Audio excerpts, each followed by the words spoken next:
दोस्तों, आज का मुकाबला क्रिकेट फैंस के लिए किसी रोलर कोस्टर से कम नहीं रहा। राजस्थान रॉयल्स और चेन्नई सुपर किंग्स के बीच खेले गए इस हाई वोल्टेज मैच में शुरुआत से ही रोमांच अपने चरम पर था। पहले बल्लेबाजी करने उतरी चेन्नई सुपर किंग्स की टीम पूरी तरह लड़खड़ा गई और उनके बल्लेबाज मानो एक एक कर पवेलियन लौटते चले गए। संजू सैमसन, ऋतुराज गायकवाड़ और आयुष म्हात्रे जैसे बड़े नाम भी आज कुछ खास नहीं कर पाए और पूरी टीम के लिए 100 रन का आंकड़ा छूना भी मुश्किल हो गया। राजस्थान की तरफ से जोफ्रा आर्चर और नांद्रे बर्गर ने तेज गेंदबाजी से कहर बरपाया, तो वहीं रविंद्र जडेजा की फिरकी ने चेन्नई की बल्लेबाजी की कमर तोड़ दी। चेन्नई को उम्मीद थी कि पिच गेंदबाजों का साथ देगी और वे इस स्कोर को डिफेंड कर लेंगे, लेकिन राजस्थान के बल्लेबाजों ने उनकी सारी उम्मीदों पर पानी फेर दिया। खासकर वैभव सूर्यवंशी ने तो तूफानी अंदाज में बल्लेबाजी करते हुए सिर्फ 15 गेंदों में अर्धशतक ठोक दिया और मैच को एकतरफा बना दिया। इसके बाद यशस्वी जायसवाल और ध्रुव जुरेल ने भी शानदार पारियां खेलकर टीम को जीत के बेहद करीब पहुंचा दिया और मुकाबले का रुख पूरी तरह बदल दिया। तो इस सांसें थाम देने वाले मुकाबले में आखिर क्या क्या हुआ, उसकी पूरी झलक हम आपको इस वीडियो में दिखाने वाले हैं। लेकिन उससे पहले अगर आप भी इस शानदार मैच का लुत्फ उठाकर खुश हैं, तो वीडियो को एक लाइक जरूर करें। आज का लाइक टारगेट है 500 लाइक्स, तो दिल से सपोर्ट जरूर दिखाइए। जी हाँ दोस्तों, टाटा आईपीएल 2026 अब बेहद रोमांचक मोड पर पहुंच चुका है। आज के इस तीसरे और बेहद दिलचस्प मुकाबले में आईपीएल की दो मजबूत टीमें गुवाहाटी के बरसापारा क्रिकेट स्टेडियम में आमने सामने थीं। एक तरफ रियान पराग की अगुवाई वाली राजस्थान रॉयल्स थी, तो दूसरी ओर ऋतुराज गायकवाड़ की कप्तानी में चेन्नई सुपर किंग्स मैदान में उतरी थी। मुकाबले की शुरुआत टॉस से हुई, जहां राजस्थान के कप्तान रियान पराग ने टॉस जीतकर पहले गेंदबाजी करने का फैसला किया और चेन्नई को बल्लेबाजी के लिए आमंत्रित किया। चेन्नई की ओर से पारी की शुरुआत करने मैदान पर उतरे संजू सैमसन और कप्तान ऋतुराज गायकवाड़, जिन पर टीम को मजबूत शुरुआत देने की बड़ी जिम्मेदारी थी। राजस्थान की तरफ से पहला ओवर लेकर आए जोफ्रा आर्चर। इस ओवर में संजू सैमसन ने अपने इरादे साफ करते हुए 5वीं गेंद पर बड़ा शॉट खेलने की कोशिश की, लेकिन गेंद बल्ले का बाहरी किनारा लेते हुए सीधे बाउंड्री के पार चली गई और इस तरह पहले ओवर से कुल 7 रन आए। ऐसे में संजू सैमसन का साथ दे रहे ऋतुराज गायकवाड़ अब स्ट्राइक रोटेट करने की कोशिश कर रहे थे। तभी दूसरा ओवर लेकर नांद्रे बर्गर आते हैं और टीम को बड़ा झटका दे देते हैं। ओवर की आखिरी गेंद पर वह संजू सैमसन को क्लीन बोल्ड कर देते हैं और संजू सिर्फ 6 रन बनाकर पवेलियन लौट जाते हैं। चेन्नई सुपर किंग्स को पहला बड़ा झटका लग चुका था। इसके बाद नए बल्लेबाज के रूप में आयुष म्हात्रे मैदान पर आते हैं। पारी का तीसरा ओवर जब जोफ्रा आर्चर लेकर आते हैं, तो यहाँ कप्तान ऋतुराज गायकवाड़ जिम्मेदारी संभालने की कोशिश करते हैं। ओवर की 5वीं गेंद पर वह शानदार ड्राइव खेलते हुए गेंद को डीप कवर की ओर तेज रफ्तार से चौके के लिए भेज देते हैं, लेकिन वह भी ज्यादा देर टिक नहीं पाते और ओवर की आखिरी गेंद पर बड़ा शॉट खेलने के प्रयास में क्लीन बोल्ड हो जाते हैं। उन्होंने भी सिर्फ 6 रन ही बनाए। देखते ही देखते चेन्नई सुपर किंग्स ने 19 रन के स्कोर पर अपने 2 बड़े विकेट गंवा दिए थे। अब नए बल्लेबाज के रूप में मैथ्यू शॉट क्रीज पर आते हैं, लेकिन आज का दिन चेन्नई के बल्लेबाजों के लिए बिल्कुल भी अच्छा नहीं दिख रहा था। एक आता तो दूसरा वापस लौट जाता। चौथा ओवर लेकर जब नांद्रे बर्गर फिर से आते हैं, तो वह आयुष म्हात्रे को गेंद डालते हैं। आयुष बड़ा शॉट खेलने की कोशिश करते हैं, लेकिन गेंद बल्ले का किनारा लेते हुए विकेट कीपर के हाथों में चली जाती है। रिव्यू में अल्ट्रा एज पर साफ नजर आता है कि बल्ले का संपर्क हुआ था और इस तरह आयुष म्हात्रे भी आउट होकर पवेलियन लौट जाते हैं। चेन्नई को तीसरा बड़ा झटका लग चुका था। अब इम्पैक्ट प्लेयर के रूप में आयुष म्हात्रे की जगह सरफराज खान को मैदान पर भेजा जाता है। आते ही सरफराज खान आक्रामक अंदाज दिखाते हैं और ओवर की चौथी गेंद पर नांद्रे बर्गर को पुल शॉट लगाकर शानदार चौका जड़ देते हैं। इसके बाद अगली ही गेंद पर वह बड़ा शॉट खेलते हुए गेंद को सीधे बाउंड्री के पार पहुंचा देते हैं और गगनचुंबी छक्का लगाते हैं। इस ओवर में 1 विकेट के साथ कुल 11 रन आते हैं और 4 ओवर के बाद चेन्नई सुपर किंग्स का स्कोर 30 रन पर 3 विकेट हो जाता है। 3 बड़े विकेट गिरने के बाद अब राजस्थान की गेंदबाजी पूरी तरह हावी हो चुकी थी और चेन्नई का कोई भी बल्लेबाज खुलकर बड़े शॉट नहीं खेल पा रहा था। हालांकि 5वां ओवर जब ब्रिजेश शर्मा लेकर आए, तो सरफराज खान ने एक शानदार चौका जरूर लगाया और टीम का स्कोर 5 ओवर में 37 रन तक पहुंच गया। लेकिन जिस तरह की उम्मीदें चेन्नई सुपर किंग्स से की जा रही थीं, उस हिसाब से उनकी बल्लेबाजी पूरी तरह निराशाजनक नजर आई। इसी दबाव के चलते मैथ्यू शॉट भी ज्यादा देर तक क्रीज पर टिक नहीं पाए। छठा ओवर लेकर आए संदीप शर्मा ने तीसरी ही गेंद पर उन्हें यशस्वी जायसवाल के हाथों कैच आउट करवा दिया। मैथ्यू शॉट सिर्फ 2 रन बनाकर पवेलियन लौट गए और चेन्नई ने 38 रन पर अपना चौथा चौथा विकेट गंवा दिया। अब नए बल्लेबाज के रूप में कार्तिक शर्मा मैदान पर आते हैं। 4 बड़े विकेट गिरने के बाद चेन्नई सुपर किंग्स पूरी तरह बैकफुट पर चली गई थी। पावर प्ले खत्म होने तक टीम सिर्फ 41 रन ही बना पाई थी, जो उनकी स्थिति को साफ दर्शा रहा था। राजस्थान की शुरुआती गेंदबाजी कमाल की रही और कप्तान रियान पराग अपने गेंदबाजों के प्रदर्शन से काफी संतुष्ट नजर आ रहे थे। 7वां ओवर लेकर जब रवि बिश्नोई आए तो कार्तिक शर्मा ने ओवर की आखिरी गेंद पर बड़ा शॉट लगाते हुए गगनचुंबी छक्का जड़ दिया और गेंद को सीधे स्टैंड में पहुंचा दिया। इस तरह टीम ने किसी तरह 4 विकेट खोकर 50 रन का आंकड़ा पार कर लिया। लेकिन इसके बाद 8वां ओवर लेकर आए रविंद्र जडेजा ने सरफराज खान को दूसरी ही गेंद पर क्लीन बोल्ड कर दिया। सरफराज खान 17 रन बनाकर आउट हुए और देखते ही देखते 51 रन के स्कोर पर चेन्नई सुपर किंग्स की आधी टीम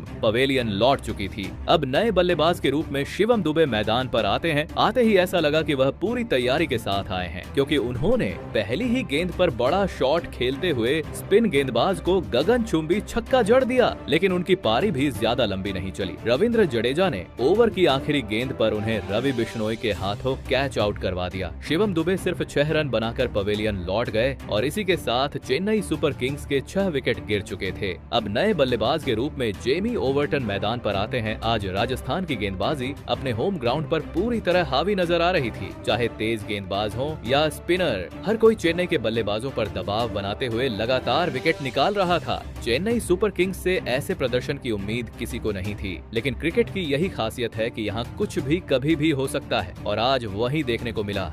इसके बाद जब 10वां ओवर लेकर रविंद्र जडेजा आते हैं तो जेमी ओवर्टन कदमों का इस्तेमाल करते हुए सीधा बल्ला चलाते हैं और सामने की ओर गगनचुंबी छक्का जड़ देते हैं। हालांकि 10 ओवर के बाद टीम का स्कोर 70 रन तक जरूर पहुंच जाता है, लेकिन 6 विकेट गिर जाने की वजह से पूरी टीम दबाव में नजर आ रही थी। अब इसी दबाव में खेल रही चेन्नई सुपर किंग्स को एक और झटका लगता है। 11वां ओवर लेकर आए ब्रिजेश शर्मा तीसरी गेंद पर कार्तिक शर्मा को LBW आउट कर देते हैं। कार्तिक शर्मा 18 रन की संघर्षपूर्ण पारी खेलकर पवेलियन लौट जाते हैं और इसी के साथ चेन्नई का स्कोर 74 रन पर 7 विकेट हो जाता है। अब नए बल्लेबाज के रूप में नूर अहमद क्रीज पर आते हैं, लेकिन राजस्थान की कसी हुई गेंदबाजी उन्हें भी खुलकर खेलने का मौका नहीं देती। जोफ्रा आर्चर इस दबाव का फायदा उठाते हुए उन्हें विकेट कीपर ध्रुव जुरेल के हाथों कैच आउट करवा देते हैं। नूर अहमद सिर्फ 1 रन बनाकर पवेलियन लौट जाते हैं और चेन्नई के 82 रन पर 8 विकेट गिर जाते हैं। अब क्रीज पर मैट हेनरी बल्लेबाजी करने आते हैं। उनके साथ जेमी ओवर्टन मौजूद थे और दोनों के ऊपर जिम्मेदारी थी कि किसी तरह पारी को संभालें और टीम को सम्मानजनक स्कोर तक पहुंचाएं। लेकिन राजस्थान के गेंदबाज आज किसी भी बल्लेबाज को खुलकर खेलने का मौका नहीं दे रहे थे। हालांकि 15वां ओवर लेकर आए ब्रिजेश शर्मा की एक गेंद पर मैट हेनरी बड़ा शॉट खेलने की कोशिश करते हैं, लेकिन गेंद टॉप एज लेकर विकेट कीपर के ऊपर से निकलती हुई बाउंड्री के पार चली जाती है और 4 रन मिल जाते हैं। इस तरह 15 ओवर के बाद चेन्नई सुपर किंग्स का स्कोर 93 रन तक पहुंचता है। शुरुआत में जिस तरह विकेट गिर रहे थे उसे देखकर लग रहा था कि टीम के लिए 100 रन तक पहुंचना भी काफी मुश्किल हो जाएगा।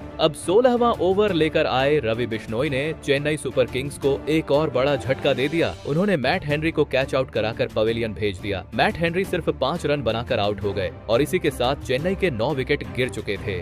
अब आखिरी बल्लेबाज के रूप में अंशुल कंबोज मैदान पर आते हैं। ऐसे में जेमी ओवर्टन और अंशुल कंबोज के ऊपर जिम्मेदारी थी कि टीम को कम से कम 100 रन के पार पहुंचाया जाए। जेमी ओवर्टन इस जिम्मेदारी को निभाते हुए नजर आते हैं। 17वां ओवर लेकर जब जोफ्रा आर्चर आते हैं तो ओवर की 5वीं गेंद पर ओवर्टन बड़ा शॉट लगाने की कोशिश करते हैं, लेकिन बल्ले का बाहरी किनारा लेकर गेंद चौके के लिए चली जाती है। इस तरह 17 ओवर के बाद चेन्नई 99 रन तक पहुंच जाती है। 18वां ओवर लेकर जब संदीप शर्मा आते हैं तो फिर एक बार जेमी ओवर्टन के बल्ले का किनारा लगता है और गेंद बाउंड्री के पार चली जाती है। इसी के साथ चेन्नई सुपर किंग्स किसी तरह 100 रन का आंकड़ा पार कर लेती है, लेकिन आज उनकी बल्लेबाजी पूरी तरह फ्लॉप रही और कप्तान ऋतुराज गायकवाड़ भी काफी निराश नजर आए। जबकि दूसरी ओर रियान पराग अपने गेंदबाजों के प्रदर्शन से खुश दिखे। 19वां ओवर लेकर जब नांद्रे बर्गर आते हैं तो अंशुल कंबोज फ्री हिट का फायदा उठाते हुए दूसरी गेंद पर शानदार चौका जड़ देते हैं। इस तरह 19 ओवर के बाद टीम का स्कोर 118 रन तक पहुंच जाता है। अब आखिरी ओवर लेकर संदीप शर्मा आते हैं। ओवर की पहली ही गेंद पर Jamie Overton back of length गेंद पर जगह बनाकर लेग साइड की ओर जोरदार शॉट लगाते हैं और गगनचुंबी छक्का जड़ देते हैं, लेकिन चौथी गेंद पर रन लेने के प्रयास में वह रन आउट हो जाते हैं और पवेलियन लौट जाते हैं। इसी के साथ चेन्नई सुपर किंग्स की पूरी टीम 170 127 रन पर ऑल आउट हो जाती है और राजस्थान रॉयल्स को जीत के लिए 128 रन का लक्ष्य मिलता है। अब लक्ष्य का पीछा करने के लिए राजस्थान की ओर से यशस्वी जायसवाल और वैभव सूर्यवंशी मैदान पर उतरते हैं। दोनों के कंधों पर टीम को तेज और मजबूत शुरुआत दिलाने की जिम्मेदारी थी। पहला ओवर लेकर जब मैट हेनरी आते हैं तो वैभव सूर्यवंशी शुरुआत से ही आक्रामक अंदाज दिखाते हैं।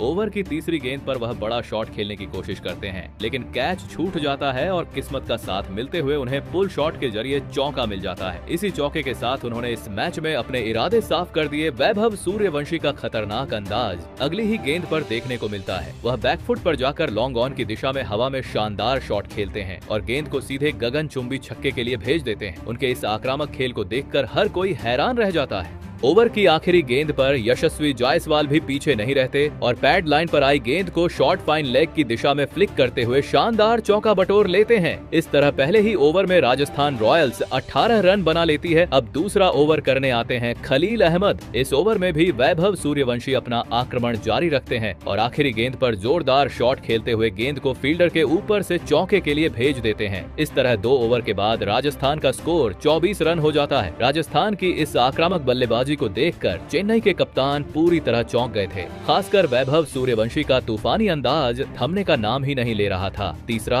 ओवर लेकर जब मैट हेनरी आते हैं तो वैभव सूर्यवंशी 5वीं गेंद पर एक फ्लैट और तेज छक्का जड़ते हैं, जिसे देखकर हर कोई दंग रह जाता है। वह तेजी से अपने अर्धशतक के करीब पहुंचने लगते हैं। दूसरी ओर यशस्वी जायसवाल भी शानदार लय में नजर आते हैं। चौथे ओवर में खलील अहमद की गेंद पर जायसवाल बैकफुट पर जाकर दूसरी गेंद को शानदार टाइमिंग के साथ बाउंड्री के पार भेज देते हैं। देखते ही देखते 4 ओवर में राजस्थान रॉयल्स 40 रन बना लेती है और मैच पूरी तरह उनके नियंत्रण में नजर आता है। इस छोटे लक्ष्य का पीछा करते हुए राजस्थान ने जिस तरह की आक्रामक बल्लेबाजी दिखाई उसने सभी को हैरान कर दिया, खासकर वैभव सूर्यवंशी जो बिल्कुल भी रुकने का नाम नहीं ले रहे थे। 5वां ओवर लेकर जब अंशुल कंबोज आते हैं तो वैभव सूर्यवंशी तीसरी गेंद पर अपर कट लगाते हुए शॉर्ट थर्ड मैन के ऊपर से शानदार चौका बटोर लेते हैं। अगली गेंद पर उनका बल्ला फिर चलता है और फ्रेंच कट के जरिए एक और भाग्यशाली चौका मिल जाता है। हालांकि वह बाल बाल बोल्ड होने से बचते हैं। ओवर की आखिरी गेंद पर वह एक बार फिर बड़ा शॉट खेलते हैं और गगनचुंबी छक्का जड़ देते हैं। इस तरह सिर्फ 5 ओवर में ही राजस्थान रॉयल्स 55 रन तक पहुंच जाती है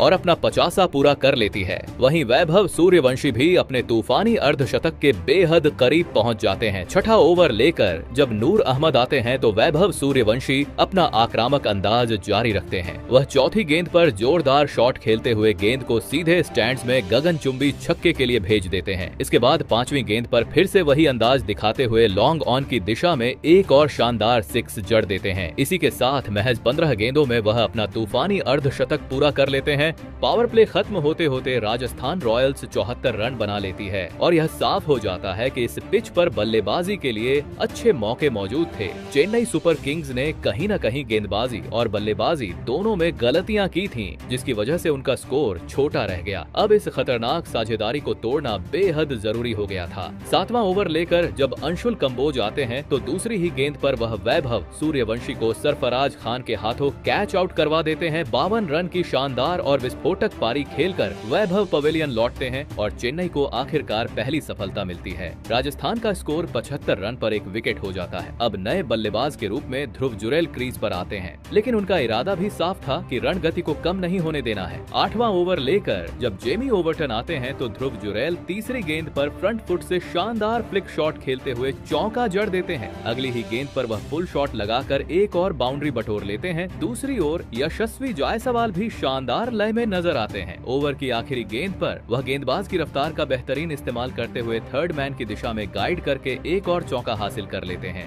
इस ओवर में कुल 14 रन आते हैं। इस तरह सिर्फ 8 ओवर में ही राजस्थान रॉयल्स 91 रन तक पहुंच जाती है और जीत अब बेहद करीब नजर आने लगती है। राजस्थान की इस आक्रामक बल्लेबाजी ने सभी को हैरान कर दिया, खासकर उसी पिच पर जहां चेन्नई की बल्लेबाजी पूरी तरह नाकाम रही थी। ऋतुराज गायकवाड़ अपने गेंदबाजों के प्रदर्शन से काफी निराश नजर आ रहे थे। वहीं रियान पराग अपनी टीम के इस शानदार खेल को देखकर बेहद खुश दिख रहे थे। अब जीत राजस्थान के बिल्कुल करीब नजर आ रही थी। 9वां ओवर लेकर अंशुल कंबोज आते हैं। ध्रुव जुरेल पहली ही गेंद पर बड़ा शॉट खेलते हैं और मिड विकेट की दिशा में गेंद को बाउंड्री के पार भेजते हुए शान शानदार चौका जड़ देते हैं। अगली गेंद पर वह और ज्यादा आक्रामक नजर आते हैं, बड़ा शॉट खेलने की कोशिश करते हैं, लेकिन गेंद अंदरूनी किनारा लेकर फील्डर के पास से निकलती हुई फिर चौके के लिए चली जाती है। देखते ही देखते टीम 99 रन तक पहुंच जाती है। हालांकि अगली ही गेंद पर अंशुल कंबोज जोरदार वापसी करते हैं और ध्रुव जुरैल को बोल्ड कर देते हैं। इस तरह 24 रन की साझेदारी का अंत होता है और ध्रुव जुरैल 32 रन की शानदार पारी खेलकर पवेलियन लौट जाते हैं। अब नए बल्लेबाज के रूप में कप्तान रियान पराग क्रीज पर आते हैं। राजस्थान को जीत के लिए सिर्फ 29 रन की जरूरत थी और टीम 9 ओवर में ही 2 विकेट खोकर 100 रन तक पहुँच चुकी थी। अच्छी शुरुआत का पूरा फायदा उठाते हुए रियान पराग आक्रामक अंदाज अपनाते हैं। 10वां ओवर लेकर आए खलील अहमद की शॉर्ट पिच गेंद पर वह कवर के ऊपर से शानदार चौका जड़ देते हैं। राजस्थान की बल्लेबाजी आज सच में काबिले तारीफ रही। 11वां ओवर लेकर जब नूर अहमद आते हैं तो ओवर की आखिरी गेंद पर रियान पराग गगनचुंबी छक्का लगाकर टीम का स्कोर 115 रन तक पहुंचा देते हैं। अब जीत बिल्कुल सामने नजर आने लगती है और चेन्नई सुपर किंग्स पर हार का खतरा मंडराने लगता है। 12वां ओवर लेकर जब मैट हेनरी आते हैं तो यशस्वी जायसवाल पहली ही गेंद पर लॉन्ग ऑफ की दिशा में शानदार छक्का जड़ देते हैं और स्कोर 127 रन तक पहुंच जाता है, जिससे दोनों टीमों का स्कोर बराबर हो जाता है। इसके बाद 13वां ओवर लेकर मैथ्यू शॉट आते हैं और जायसवाल एक सिंगल लेकर अपनी टीम को जीत दिला देते हैं। इसी के साथ राजस्थान रॉयल्स ने यह मुकाबला 8 विकेट शेष रहते हुए आसानी से अपने नाम कर लिया और चेन्नई सुपर किंग्स को ओपनिंग मैच में करारी हार का सामना करना पड़ा। इस मुकाबले के सबसे बड़े हीरो रहे वैभव सूर्यवंशी, जिन्होंने सिर्फ 15 गेंदों में अर्धशतक जड़ते हुए 17 गेंदों में 52 रन की तूफानी पारी खेली। उनकी इस विस्फोटक बल्लेबाजी ने मैच का रुख पूरी तरह बदल दिया। राजस्थान रॉयल्स ने जिस अंदाज में यह जीत हासिल की है उससे साफ है कि इस सीजन में रन बरसने वाले हैं। वैभव सूर्यवंशी जैसे युवा खिलाड़ी का प्रदर्शन वाकई शानदार और काबिले तारीफ रहा। तो दोस्तों, आप वैभव सूर्यवंशी की इस तूफानी पारी और राजस्थान रॉयल्स के इस प्रदर्शन को 10 में से कितने अंक देंगे? कमेंट में जरूर बताएं और अगर आप नए हैं तो चैनल को सब्सक्राइब करना बिल्कुल न भूलें। धन्यवाद।